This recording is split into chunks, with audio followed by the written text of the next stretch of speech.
여러분, 사람들은 점점 똑똑해지고 있습니까? 아니면 점점 어리석어지고 있습니까? 이 모든 역사의 흐름을 보면 사람들은 조금 똑똑해지고 있는 것 같습니다. 동의하십니까? 동의가 되지 않습니까? 아니, 옛날에는 모르던 것들이 지금은 이제 많이 알려졌고 또 연구되었고, 사람들이 조만간 이 지식을 정복할 수 있을 거다라고 말합니다. 그런 꿈에 젖어 있습니다. 그래서 요즘 가장 이슈가 되는 게 무엇이냐면 AI입니다. AI가 왜 무섭냐면 스스로 학습하기 때문에 그렇습니다. 옛날에는 이제 가르쳐 주는 것만 알았는데 이제는 가르쳐 주지 않아도 혼자서 공부하고 혼자서 배웁니다. 그러니까 계속해서 쉬지 않고 배우고 쉬지 않고 일을 하니 조만간 AI가 우리의 미래가 될 것이고 우리의 모든 지식은 정복이 될 것이고, 그렇게 되면 지금 우리가 미지의 영역이라고 하는 그 부분까지 다 드러나게 될 것이다 라고 사람들은 기대하면서 생각하고 있습니다. 저도 반드시 언젠가는 이 지식은 이제 정복될 때가 있을 거다라고 생각합니다. 근데 사실 우리의 이 역사를 뒤돌아보면 이 지식을 정복한 이들이 이미 있었습니다. 주전 430년경에 어떤 사람이 그 델파이 신전이라는 곳에 가서 그 신에게 물었습니다. 뭐라고 물었냐면 소크라테스보다 현명한 사람이 있습니까? 라고 물었습니다. 그래서 그 신이 응답하기를 단순하게 노라고 응답했다고 합니다. 그러니까 누가 가장 현명하다는 뜻입니까? 소크라테스 가장 현명하다는 겁니다. 그래서 이 이야기를 소크라테스한테 들려줬죠. 당신이 가장 현명하다고 합니다. 소크라테스는 어리둥절한 거예요. 나는 그렇게 똑똑하지 않은데, 나는 그렇게 현명하지 않은데 왜 그 신은 나한테 가장 똑똑하다라고 했을까? 그래서 이제 그때부터 자신이 그런 응답을 들은 이유에 대해서 연구하고 질문하고 찾기 시작합니다. 그래서 당대에 그 지혜자들이 있었습니다. 소피스트라고 불리는 지혜자들한테 가서 이제 물어보는 거예요. 그래서 그들과 이제 묻고 답하는 과정 속에서 소크라테스는 자신이 가장 현명하다라는 그 신의 대답에 고개를 끄덕이게 됩니다. 그 이유가 무엇이냐면 그 소피스트라고 대화하면 대화할수록 분명 그들이 여러 가지 이야기를 하고 대답을 하는데 그들이 한 가지 모르는 게 있더랍니다. 그 한 가지가 무엇이냐면 자신의 무지입니다. 내가 모른다라는 사실을 그들은 인정하지 않고 모르고 있다는 거예요. 다만 소크라테스는 나는 무지하다, 나는 아는 것이 없다라는 것을 알고 있었거든요. 그래서 그의 결론이 내가 그 사람들보다 더 낫다라고 결론을 내리게 된 겁니다. 여러분, 지식의 끝이 무엇일까요? 지식의 결론이 무엇일까요? 오늘 우리는 이 사실을 다시 한번 정직하게 돌아보며 생각해 보아야 합니다. 우리가 모든 것을 알고 모든 능력을 갖추었을 때 그때 우리는 무엇을 고백하게 됩니까? 바로 우리의 무지와 우리의 무능을 고백하게 되는 겁니다. 사람이 모든 것을 아는 것 같고 사람이 모든 것을 할 수 있는 것 같지만 그러나 그 지식과 능력을 가지고 살아가다 보면 반드시 한계에 부딪히게 되고 그 한계 앞에서 스스로의 무지와 스스로의 무능을 고백할 수밖에 없는 겁니다. 그리고 그것이 무엇이다? 그것이 바로 지식이다라는 겁니다. 오늘 이 지식이 있어야지만 우리가 창세기를 시작할 수 있고 창세기를 나눌 수 있습니다. 왜냐하면 이 창세기는 우리가 지금까지 한 번도 가보지 못했던, 한 번도 보지 못했던, 한 번도 경험하지 못했던 이야기들을 우리에게 들려주고 있기 때문에 그렇습니다.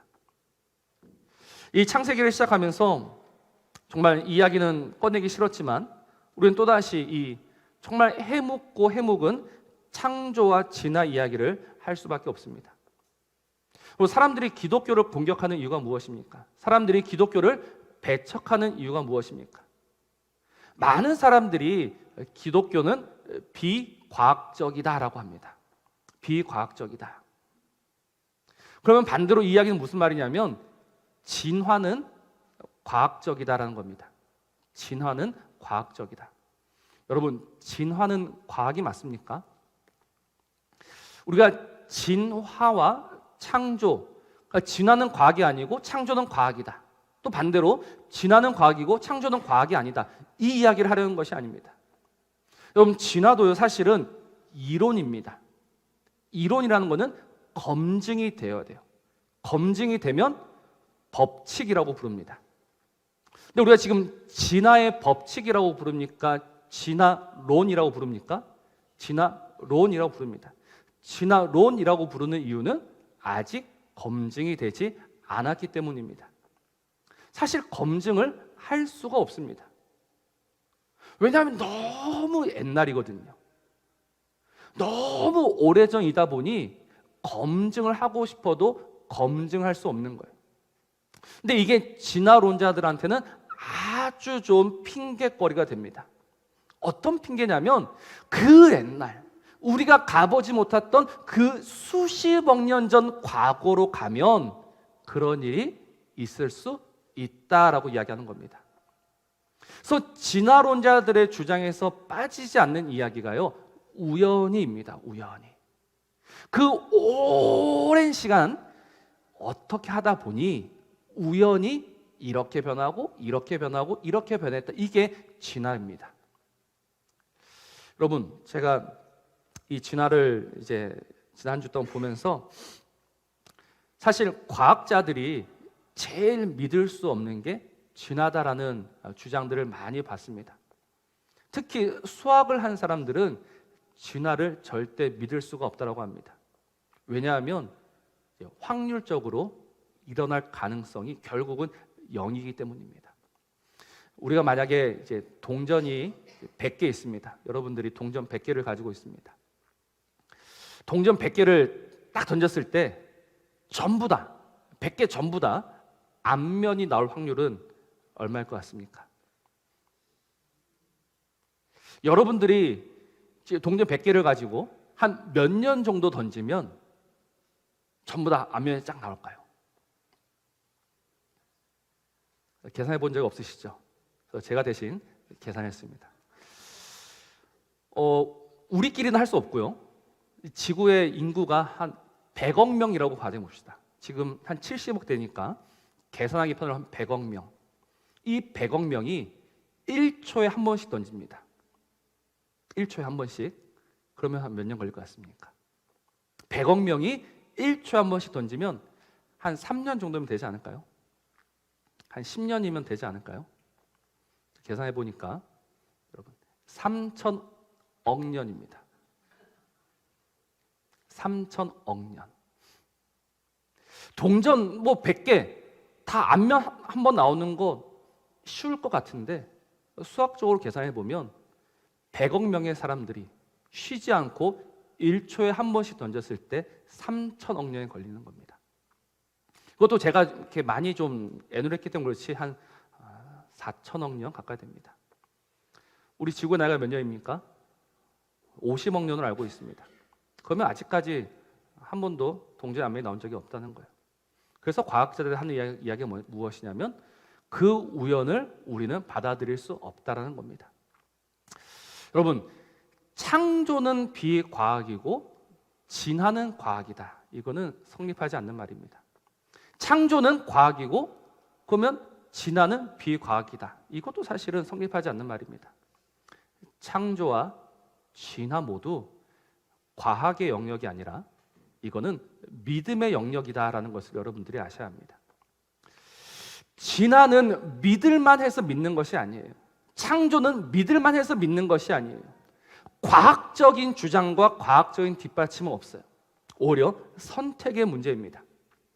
아주 오랜 시간 우연히 어떻게 하다 보니 진화가 되었다라는 것을 믿는 것을 선택할 것인가?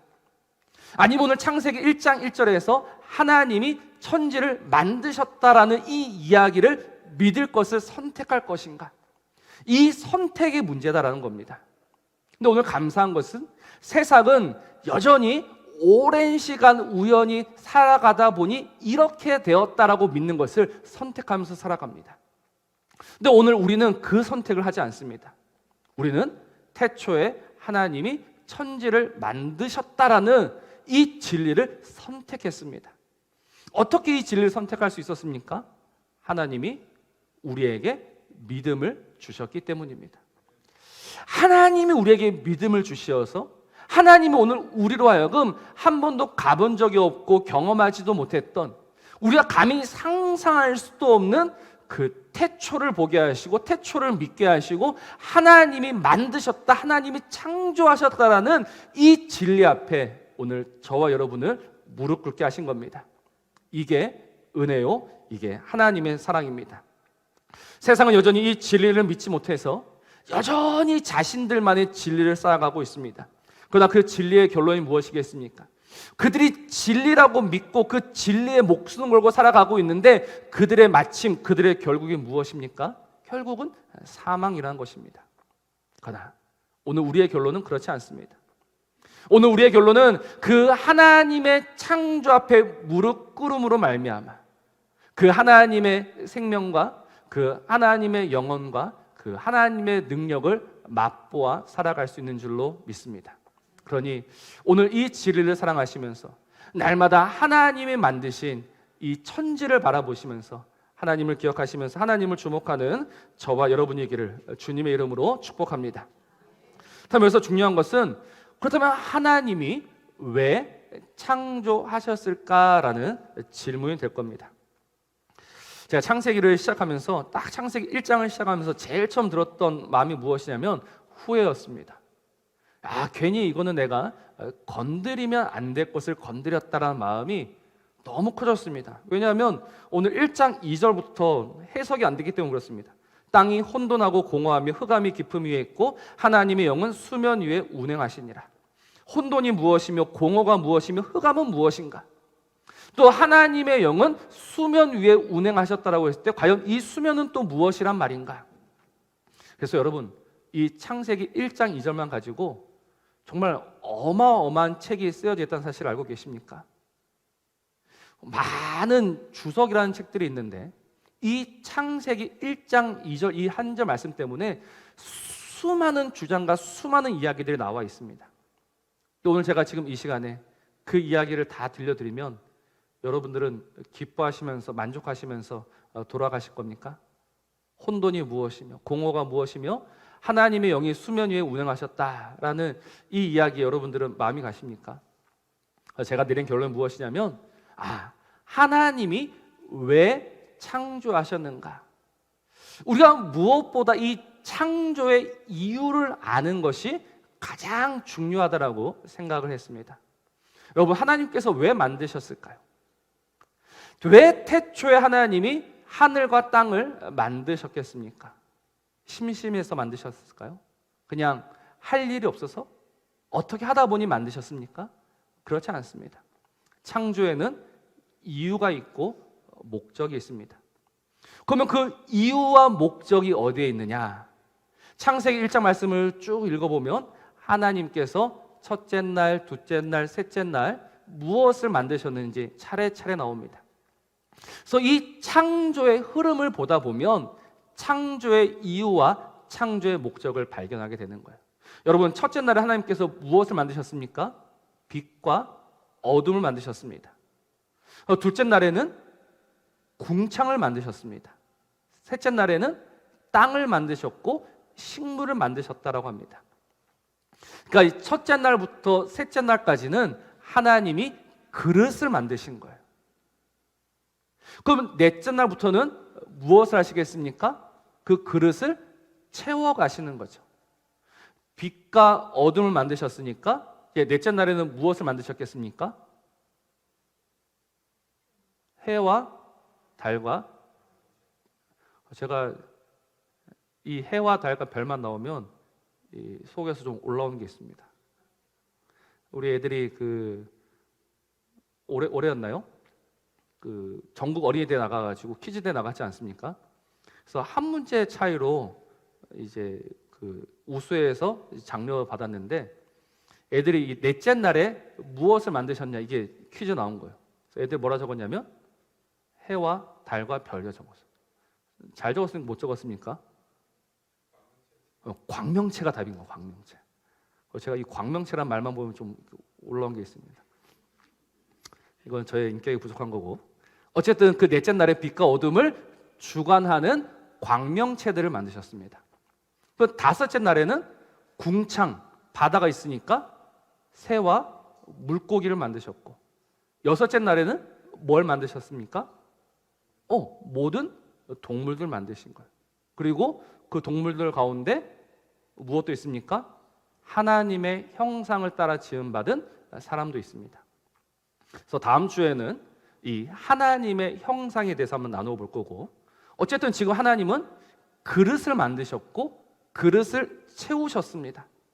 그릇을 다 채우시고 나서 하나님께서 하신 말씀이 무엇이냐면, 우리 창세기 2장 3절 한번 보겠습니다. 창세기 2장 3절입니다. 제가 말씀 읽겠습니다.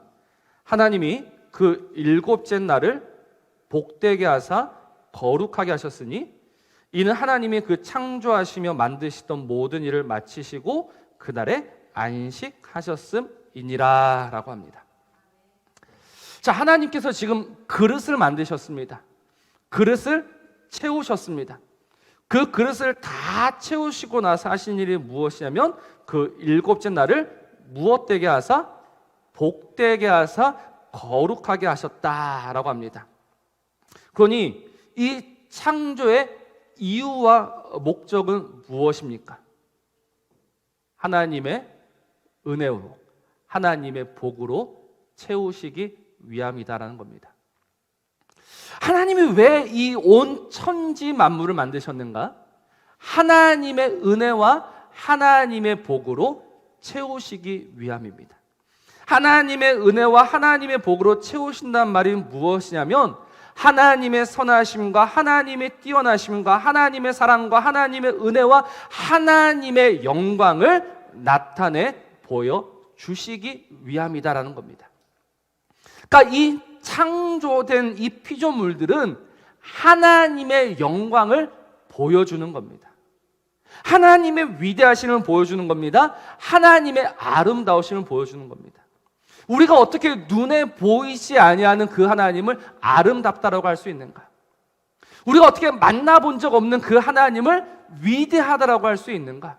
바로 하나님이 만드신 이 천지 만물에 분명히 나타나고 보여졌다라는 겁니다. 그래서 시편 기자는 이렇게 고백하죠. 여호와 우리 주여, 주의 이름이 온 땅에 어찌 그리 아름다운지요, 주의 영광이 하늘을 덮었나이다 라고 그는 고백하고 있는 겁니다. 온 천지 만물을 보면서 하나님의 아름다우심, 정말 온 땅을 뒤덮는 그 하나님의 영광을 보고 있는 겁니다. 그래서 피조물들은 그 하나님을 보면서, 그 하나님을 기뻐하면서 그 하나님으로 살아가는 것이 가장 큰 행복입니다. 근데 문제가 무엇이냐면, 모든 천지 만물은 그 하나님의 위대하심을 알고 그 하나님의 아름다우심을 알고, 그래서 그 하나님을 즐거워하며 기뻐하며 노래하며 살아가는데, 사람들은 어떠합니까? 사람들은 보아도 보지 못하고 알아도 알지 못하는 겁니다. 이게 오늘 저와 여러분의 문제다라는 겁니다. 좀 길지만 로마서 1장 20절부터 23절 말씀까지 한번 읽어드리겠습니다. 창세로부터 그의 보이지 아니하는 것들, 곧 그의 영원하신 능력과 신성이 그가 만드신 만물에 분명히 보여 알려졌나니 그러므로 그들이 핑계하지 못할지니라. 그러나 하나님을 알되 하나님을 영화롭게도 아니하며 감사하지도 아니하고 오히려 그 생각이 허망하여지며 미련한 마음이 어두워졌나니 스스로 지혜 있다 하나 어리석게 되어 썩어지지 아니하는 하나님의 영광을 썩어질 사람과 새와 짐승과 기어다니는 동물 모양의 우상으로 바꾸었느니라 라고 성경은 기록하고 있습니다. 이게 사람입니다. 하나님을 알고 있습니다. 하나님을 모르지 않습니다. 그러나 무엇이 없다? 하나님을 인정함이 없고 하나님을 노래함이 없는 겁니다. 하나님 앞에 아무도 무릎 꿇지 않는 겁니다. 오늘도 나는 지혜 있다라고 하면서, 오늘도 나는 능력 있다라고 하면서 그렇게 고개를 들고 하나님의 이름 앞에 끊임없이 도전장을 내밀고 있는 겁니다. 지음 받은 이들이 지은 일을 지금도 공격하고 있는 것이죠. 여러분, 이게 얼마나 마음 아픈 일이고 이게 얼마나 비극적인 일인 줄 아십니까? 하나님의 형상으로 지음 받은 자들이, 그래서 하나님의 모든 지혜와 능력과 그 하나님의 부요함이 그 인생 안에 깃들어 있는데, 그 인생은 정작 하나님을 기뻐하기는커녕 하나님을 무시하고 하나님의 영광을 썩어질 것으로 바꾸어 가고 있는 인생들. 오늘 우리는 어떻습니까? 오늘 우리는 정말 그 하나님의 영광을 보면서, 오늘도 정말 그 하나님의 영광 앞에 우리는 얼마나 무릎을 꿇고 있습니까? 여러분, 세상은 그 하나님을 모른다 할지라도, 그러나 저와 여러분들은 그 하나님을 알고 그 하나님을 즐거워하면서 오늘도 그 하나님을 바라면서 그렇게 살아가고 있습니까? 정말 하나님을 알고 하나님을 믿는다 하는 우리조차 그 하나님을 기뻐하지 못하고 그 하나님께 감사하지 못하고 살아가고 있다면 하나님이 이 땅을 지으신 이유가 무엇이 있겠습니까? 그래서 참 죄송한 말씀이지만 이 창조의 결론이 지금 무엇으로 가고 있습니까? 심판으로 가고 있는 겁니다. 창조주 하나님은 반드시 심판하실 것입니다. 하나님을 알되 하나님을 영화롭게 하지 아니하며 하나님을 노래하지 않은 그 사람들을 하나님은 반드시 심판하실 것입니다. 이사야서 43장 21절, 이 백성은 내가 나를 위하여 지었나니 나의 이름을 찬송하게 하려 함이니라. 오늘 우리 삶의 이유와 목적은 잘 먹고 잘 사는 것이 아니라 오늘 우리에게 주어진 이 시간과 삶과 환경 속에서 하나님을 찾는 겁니다. 하나님을 발견하는 겁니다. 그래서 그 하나님을 노래하는 겁니다. 그게 정말 인생이고 인생의 이유대로, 인생의 목적대로 바르게 살아가고 있는 것입니다. 사랑하는 성도 여러분, 이제 다시 한번 눈을 들어서 하나님을 바라보시기 바랍니다. 하나님은 숨어 계시지 않습니다. 하나님은 숨어 계시고 있다가 오늘 우리를 그 곤란과 어려움 속에 집어넣으시고 그래서 혼자 웃고 계신 그런 심술 맞은 하나님이 아니십니다. 하나님은 언제나 우리를 보고 계십니다. 하나님은 언제나 우리를 주목하고 계십니다. 하나님은 언제나 우리에게 손을 내밀고 계십니다. 그 지금도 말씀하시죠. 나는 너의 하나님이다. 나는 너의 하나님이다. 내가 어찌 너를 잊겠으며 내가 어찌 너를 포기하겠으며 내가 어찌 너 없이 살 수 있겠느냐라고 말씀하시는 그분이 이 천지 만물을 지으신 저와 여러분의 하나님이시란 말입니다. 오늘 그 하나님을 다시금 바라보며 다시금 그 하나님 앞에 나아가는 저와 여러분이기를 정말 주님의 이름으로 부탁을 드립니다. 그래서 우리의 이 모든 시간 속에서 그 하나님을 알아가며 그 하나님을 누려가며 정말 그 하나님으로 인하여서 하나님, 우리의 이 인생이 가치 있는 인생이고 우리의 이 삶이 참으로 복 있는 삶이며 하나님 그 누구보다 가장 은혜다운 은혜를 누리고 있는 사람입니다 라는 이 고백으로 우리 하나님을 기쁘시게 하며 우리 하나님을 영화롭게 하는 우리 모든 성도님들 되시기를 우리 주님의 이름으로 축복합니다.